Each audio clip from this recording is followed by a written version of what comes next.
Hey, do you feel pretty good about that exit ticket? Hopefully you do. It's nothing too difficult this time around. So let's get into some more real life stuff here with the number lines. Remember, anytime you need to pause this video, maybe to add a number line or copy down a question, please do that. This is your tool to use. So letter A, suppose you receive $10 from your grandmother on your birthday. Hey, who doesn't like getting $10 from your grandmother, right?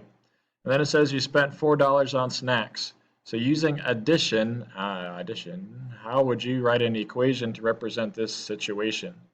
Well, you know you start off with the $10, but then you spent $4, right? So using addition, I can't just say that I added $4. I did not get $4 more dollars for the snacks.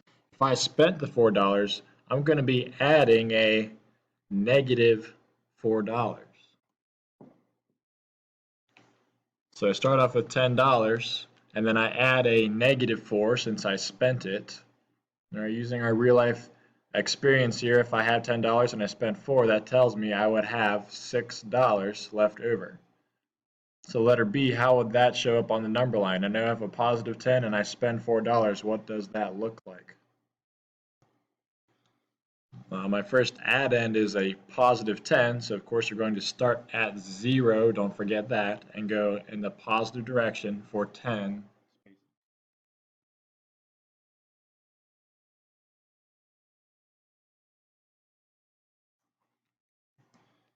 And then, being the hungry people that we are, we said, well, I'm going to spend 4 of my dollars on snacks.